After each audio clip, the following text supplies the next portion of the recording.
Tidak akan kepentingan kelompok ada. Tapi faktanya sekarang kepentingan kelompok begitu berkuasa dan kelompok tertentu ya, itu menguasai aset-aset atau sumber daya di ini. Perlu pengaturan berikutnya. Nah, kalau kita sudah mau bersatu, kita nggak mudah masuk ke dalam musyawarah mufakat. Nggak bakal ribut karena kita mementingkan kepentingan kita bersama, termasuk kepentingan anak cucu ke depan. Maka keadilan sosial itu bukan mimpi. Otomatis itu hanya outcome-nya. Yang lain kalau proses itu jalan, maka ini outcome-nya. Masih ada waktu atau sudah habis? Masih. Jadi tadi programnya power, money, dan control. Money sudah didapatkan oleh mereka. Kita harus hati-hati. Makanya lihat, kerusuhan yang ada di kita, yang rusuh dibiayai oleh dia, kita juga dibiayai oleh dia. Jadi semua konflik di dunia, dia biayai dan dia biayai. Yang defense dia biayai, yang rusuhin dia biayai. Orang perang dunia aja mereka biayai kok. Jadi semua dibiayai, kita nggak usah marah. Ini ada yang main di belakang. Saya buka aja, ada yang main di belakang. Karena kalau nggak dikasih tahu, itu saling curiga. Enggak, bukan orang Indonesia. Tetapi dia gunakan orang-orang Indonesia yang mata duitan. Saya tidak mau mengatakan pengkhianat. Kalau Pancasilais, kita tidak boleh menuduh orang. Kita tidak boleh menjalin orang. Kita harus menentukan soft power. Kalau kita mengatakan pengkhianat, kita sama dengan tidak Pancasilais. Jadi nggak boleh mengeluarkan kata-kata. Semua harus Pancasilais. Semua harus sesuai dengan Tuhan. Tuhan tuh baik kok. Tuhan tuh nggak pernah maki orang kok. Tuhan tuh penuh dengan kasih kok. Jadi kalau orang ngajak ribut, itu bukan Pancasila, itu dia tidak berketuhanan. Dia berlindung di balik ketuhanan untuk mendapatkan keuntungan omong kosong. Perhatikan setiap konflik selalu karena ada nilai ekonomi. Atasan bawahan ribut karena ada uang. Ya, ini kelompok ini karena ada uang. Rebutan ini karena uang. Makanya demokrasi yang harus sekarang perlu diperbaiki. Seperti tadi, one man one vote. Suara terbanyak walaupun keliru, satu kebenaran hancur. Itu. Kecuali kita punya kekuatan Tuhan, satu kebenaran hajar terus. Itu. Yang berikutnya, dia masif karena semua seni kehidupan dia jalan. Ini ya, saya mau praktekkan sebelum saya mengakhiri. Ini tadi merusak betul. Anak-anak sekarang gampang dibully. Kenapa? Dia tidak sadar lagi bahwa dia makhluk ciptaan agung dari Tuhan. Begitu dibilang kamu jelek, dia berpikir bahwa ya aku jelek sampai mati. Dan saya tidak bisa berbuat apa-apa karena dia jelek. Ini kan manipulasi mindset. Jadi dia punya pola adalah gini. Propaganda ketakutan, ISIS, terus terorisme di mana-mana, Taliban, itu propaganda mereka dan keluar dari mereka. Jadi kayak musang berbulu domba. Bahkan di negara kita juga sudah masuk ke sendi-sendi kebangsaan. Kalau saya dibuka di sini nanti besok saya disu. Karena saya dari itu, ya. Tetapi kalau satu persatu saya akan sampaikan. Ya. Keributan yang terjadi, yang sekarang ada dengan yang apa itu namanya di Kuningan, itu juga di belakangnya mereka. Dan semua yang ada kata K itu semuanya mereka. Dan itu malah justru bikin negara makin berhutang.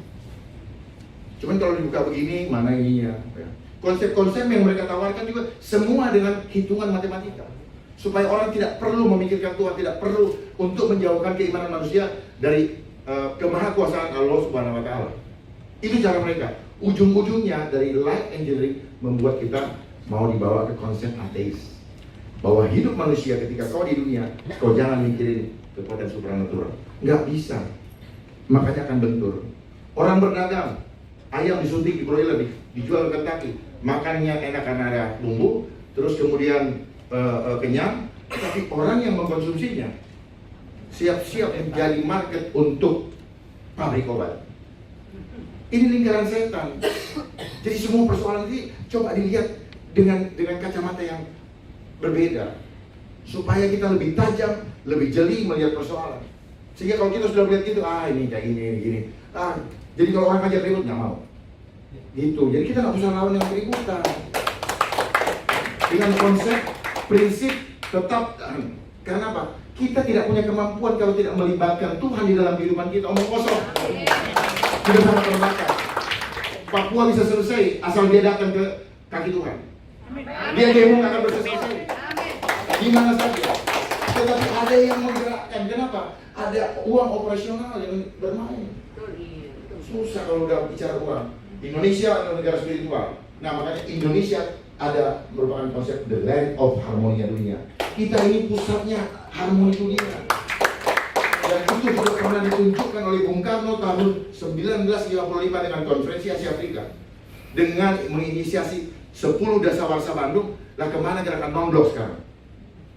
Tetapi perhatikan, semua negara non-blok dihancurkan.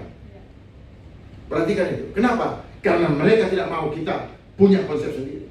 Tetapi negara yang bertahan seperti Iran, Korea Utara, China, dia tetap menjunjung tinggi dengan nilai-nilai luhur, tradisi luhur daripada bangsanya. Dia bertahan. Kenapa kita tidak bisa? Kalau kita mau, pertanyaannya mau atau tidak? Mau. Kalau mau, berbuat, jangan hanya ngomong. Ini yang bisa saya sampaikan, karena kalau kita mau menyampaikan terlalu panjang, banyak sekali. Ya. Bukan, tapi kan waktunya tadi berapa? 20 menit.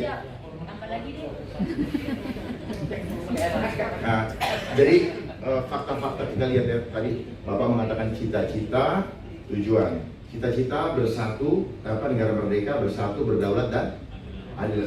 Perhatikan semua itu. Lihat tujuannya. Lihat faktanya sekarang terjadi deviasi yang begitu lebar. Bohong kita. Bayangin ini, mencerdaskan kehidupan bangsa. Sekolah cuma diajar bagaimana kecerdasan intelektual. Kecerdasan spiritual sudah tidak diajarin lagi. Makanya anak-anak gampang itu programnya siapa? Programnya non-state actor. Dia masuk ke Departemen Pendidikan dan Kebudayaan lewat caranya saya nggak tahu. Masuk di situ sehingga akhirnya seperti itu. Sadar atau nggak sadar? Saya nggak tahu. Dan itu begitu. Dan sebagainya. Bahkan sudah masuk kepada seni-seni yang, aduh gimana ngomongnya? Agak susah. Dan ini mengatur sistem. Nanti kalau ini sudah terkoneksi semua sistem, maka kita akan dikontrol dari sana. Dan untuk menyelenggarakan supaya sistem itu terkonek, kemudian nanti kita dipinjemin uang untuk menyelenggarakan agendanya. Setelah selesai, kita dikontrol, pinjaman jadi hutang. Hebat kan? Ya itu yang mau saya sampaikan, karena kalau saya sampaikan ini bocor halus saya ini. Saya bukan teoritis, saya praktisi, tetapi saya yakini apa yang saya sampaikan. Saya akan hadapi dengan segala risiko, karena saya tahu ini berisiko. Tetapi saya katakan ini bukan negara, tetapi ada kekuatan yang mengatur negara untuk melakukan itu, dan hanya boneka-bonekanya saja. Nanti kalau kita head to head face to face saja, karena penting ini. Saya lihat banyak foto, takut pasti direkam. Wabillahi taufiq wal hidayah. Assalamualaikum. Kalau ada warahmatullahi wabarakatuh. Kalau ada hal-hal yang kurang pas, saya mohon maaf, dan saya siap untuk mempertanggungjawabkannya.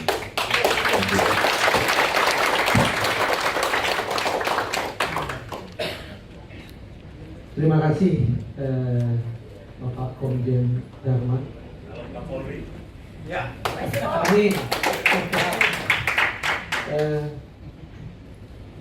Karena kita sama-sama